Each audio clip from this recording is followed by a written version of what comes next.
Hi, welcome to my channel. ഇന്ന് ഞാൻ കുറച്ച് ബ്യൂട്ടീഷ്യൻ കാര്യം പറയാൻ പോവാണ്. നമ്മളൊരു ബ്യൂട്ടി പാർലറിൽ ചെല്ലുന്നതിന് മുമ്പ് നമ്മളെക്കുറിച്ച് നമുക്കറിയാവുന്ന കുറച്ച് അറിവുകൾ ഉണ്ടാവണം. പ്രത്യേകിച്ച് നമ്മുടെ സ്കിന്നിനെ കുറിച്ച്. ഞാനുൾപ്പെടെ എല്ലാവരുടെയും പ്രശ്നം നമ്മുടെ സ്കിൻ തന്നെയാണ്.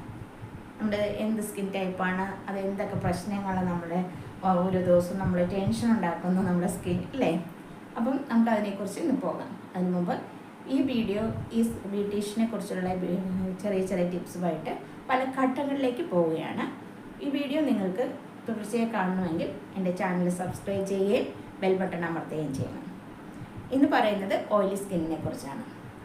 ഓയിലി സ്കിൻ എന്ന് പറയുമ്പോൾ നമ്മളുടെ രാവിലെ നിങ്ങൾ എഴുന്നേൽക്കുമ്പോൾ നമ്മളുടെ ഇതുപോലെ ഒരു ടിഷ്യൂ പേപ്പർ എടുക്കുക. ടിഷ്യൂ പേപ്പർ എടുത്തിട്ട് നമ്മുടെ സ്കിന്നിലെ മുഖത്തേക്ക് നമ്മൾ ആ ടിഷ്യൂ പേപ്പർ ഇങ്ങനെ പ്രസ് ചെയ്ത് എല്ലാ ഭാഗത്തും ഇങ്ങനെ ഇവിടെ നിന്ന് ഇങ്ങനെ പ്രസ് ചെയ്ത് എല്ലായിടത്തും ഇവിടെ എല്ലാ ഭാഗത്തും നമ്മൾ പ്രസ് ചെയ്തിട്ട് ആ ടിഷ്യൂ പേപ്പറിലേക്ക് നോക്കുമ്പോൾ നമ്മളുടെ കംപ്ലീറ്റ് ഓയിൽ സ്കിൻ ആണെങ്കിൽ ഈ ടിഷ്യൂ പേപ്പറിൽ നമുക്ക് എല്ലാ ഭാഗത്തും ഓയിലിൻ്റെ ഇത് കണ്ടാകും. ഇല്ല, നമ്മളുടെ ഫോർഹെഡിലും മൂക്കിൻ്റെ ടിപ്പിലും ഇവിടെ മാത്രമാണ് ഓയിലുണ്ടെങ്കിൽ നമുക്ക് രണ്ട് ടൈപ്പ് സ്കിന്നാണ്. ഒന്ന് ഇവിടെ ഡ്രൈ സ്കിന്നും ഇവിടെ ഓയിലി സ്കിന്നും ആയിരിക്കും. അങ്ങനെയുള്ള കോമ്പിനേഷൻ സ്കിന്നായിരിക്കും ഉണ്ടാകുന്നത്. അപ്പോൾ നിങ്ങൾ യൂസ് ചെയ്യുന്ന പാക്കുകളും അതുപോലെ വ്യത്യസ്തമായിരിക്കും. ഓയിലി സ്കിന്നുള്ള മാത്രം കംപ്ലീറ്റ് ഓയിലി സ്കിന്നാണെങ്കിൽ അവർ ഡ്രൈ ആവാനുള്ള ഓയിൽ കുറയ്ക്കാനുള്ള പാക്കാണ് ഉപയോഗിക്കുന്നത്.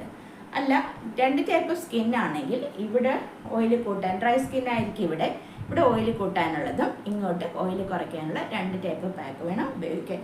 എൻ്റെ പാർലർ വരുന്ന മിക്ക ആൾക്കും അറിയത്തില്ലായിരുന്നു അവർക്ക് ഏത് ടൈപ്പ് സ്കിന്നാണ് അപ്പോൾ ഒരു പാക്ക് എടുത്ത് കോമൺ ആയിട്ട് യൂസ് ചെയ്തിട്ട് ഇവിടെ നല്ല ബ്രൈറ്റ് ആവും, ഇവിടെ നല്ല ഡള്ളാവും. ചിലപ്പോൾ ഇവിടെ ഡള്ളാവും, ഇവിടെ ബ്രൈറ്റ് ആവും. അപ്പോൾ നമ്മുടെ സ്കിൻ ടോൺ നമുക്ക് നന്നായി അറിയാമെങ്കിൽ നമ്മൾക്ക് ഉപയോഗിക്കുമ്പോൾ ഡ്രൈ സ്കിൻ്റെ പാക്ക് എടുക്കുമ്പോൾ ഇവിടെ മാത്രമേ ഡ്രൈ ഉള്ള ഭാഗത്ത് ഓയിൽ കൂട്ടാനായിട്ട് നമുക്ക് യൂസ് ചെയ്യാം. ഇവിടെ രണ്ടും നമ്മൾ ഒഴിവാക്കണം, ഇങ്ങോട്ട് ഒഴിവാക്കണം. പിന്നെ ഇവിടെ ഓയിൽ മാറാനുള്ള ഇതാകുമ്പോൾ ഇവിടെ മാത്രം ഇടുക, ഇവിടെ ഒഴിവാക്കുക. അല്ലാതെ പാക്ക് ഇടുമ്പോൾ കംപ്ലീറ്റ് ഇടാനായിട്ട് നോക്കരുത്. നോർമൽ സ്കിന്നുകാർക്ക് അല്ലെങ്കിൽ കംപ്ലീറ്റ് ഓയിലി സ്കിന്നാണ് അല്ലെങ്കിൽ കംപ്ലീറ്റ് ഡ്രൈ സ്കിന്നാണ് ഉറപ്പുള്ളവർ മാത്രമേ പാക്ക് ഫുള്ള് കംപ്ലീറ്റ് ഒരു പാക്ക് ഇടാവുള്ളൂ. ഈ വീഡിയോ ഇവിടെ പൂർണ്ണമാവുകയാണ്. അടുത്ത വീഡിയോയ്ക്ക് വരുന്നവരെ ബൈ.